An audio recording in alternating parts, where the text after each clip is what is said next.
శ్రీమాత్రే నమః. భజే శ్రీచక్రమధ్యస్థాం దక్షిణోత్తరయోः సదా శ్యామా వార్తాళి సంసేవ్యాం భవానీం లలితాంబికాం.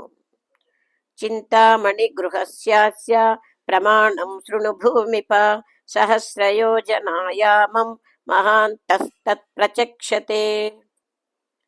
తదుత్తరే మహాశాలా పూర్వస్మాద్విగుణా స్మృతాః అంతరిక్షగతం త్వేతన్ నిరాధారం విరాజతే.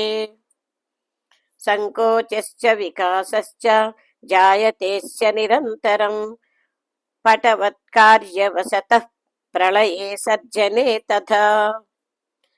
శాలానాం చైవ సర్వేషాం సర్వకాంతి పరావధి చింతామణి గృహం ప్రోక్తం యత్ర దేవీ మహోమయీ.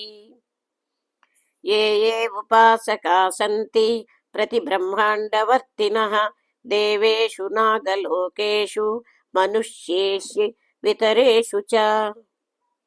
శ్రీదేవ్యాస్తే చ సర్వేపి వ్రజంత్యత్రైవ భూమిప దేవీ క్షేత్రే ఏత్యజంత్రి ప్రాణాన్ దేవ్యర్చనే రతాః. తే సర్వే యాంతి తత్రైవ యత్ర దేవీ మహోత్సవా ఘృతకుల్యా దుగ్ధకుల్యా దధికుల్యా మధుస్రవాః. స్యందంతి సరితః సర్వాః తథామృతవహాః పరాః ద్రాక్షారసవహాః కాశ్చిద్ జంబూరసవహాః పరాః. ఆమ్రేక్షురసవాహిన్యో నజ్యసాస్తు సహస్రశః మనోరథఫలా వృక్షా వాప్యః కూపాస్తదైవ చ.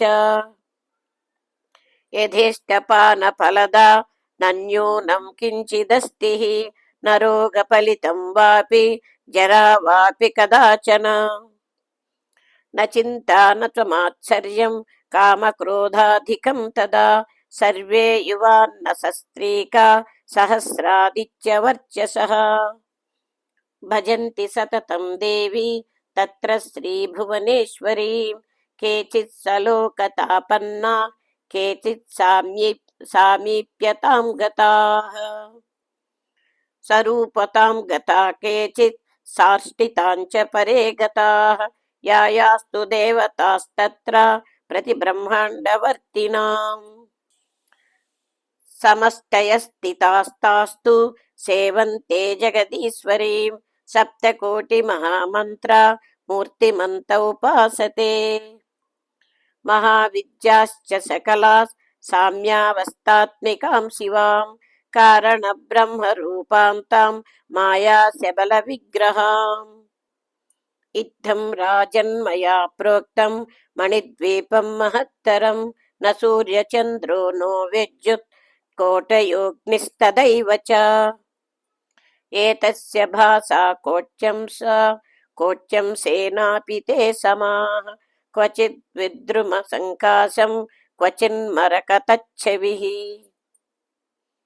విద్యుద్భాను సమచ్ఛాయం మధ్య సూర్య సమం క్వచిత్ విద్యుత్కోటి మహాధారా సారకాంతి తతం క్వచిత్. క్వచిత్ సింధూర నీలేంద్ర మాణిక్య సదృశచ్ఛవి హీరసార మహాగర్భ ధగిత దిక్తటం.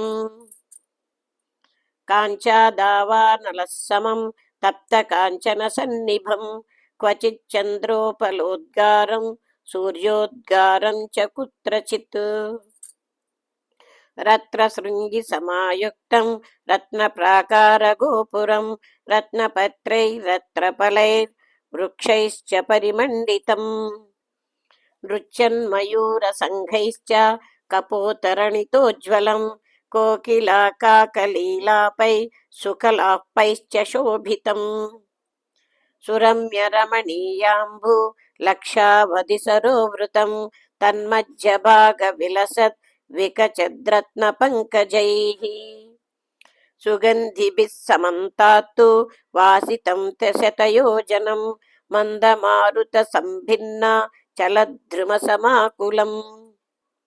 చింతామణి సమూహానాం జ్యోతిషా వితతాంబరం रत्नप्रभाभिरभितो धगद्धगितदिक्तटम् वृक्षव्रातमहागन्ध वातव्रातसुपूरितम् धूपधूपायितं राजन् मणिद्विदीपायतोज्ज्वलम् मणिजालकसच्छिद्र तरलोदरकान्तिभिः दिङ्मोहजनकं चैतत् दर्पणोदरसंयुतम् ऐश्वर्यस्य समग्रस्य शृङ्गारस्याखिलस्य च सर्वज्ञतायाः सर्वाय तेजसश्चाखिलस्य वै पराक्रमस्य सर्वस्य सर्वोत्तमगुणस्य च सकलाया दयायाश्च समाप्तिरिह भूपते राज्ञ आनन्दमारभ्य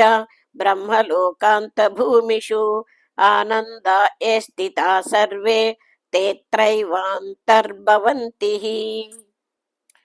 इति ते वर्णितं राजन् मणिद्वीपं महत्तरं महादेव्याः परं स्थानं सर्वलोकोत्तमोत्तमम् एतस्य स्मरणास्तज्ज सर्वं पापं विनश्यति प्राणोत्क्रमणसन्धौ तु स्मृत्वा तत्रैव गच्छति अध्याय पञ्चकं त्वेत पठेन्नित्यं समाहितः भूतप्रेतपिशाचादि बाधा तत्र भवेन्नहि नवीनगृहनिर्माणे वास्तुयोगे तथैव च पठितव्यं प्रयत्नेन कल्याणं तेन जायते इति श्रीदेवी भागवते महापुराणे अष्टादशसाहस्र्यां संहितायां द्वादशस्कन्धे द्वादशोऽध्यायः मणिद्वीपवर्णनं समाप्तम्।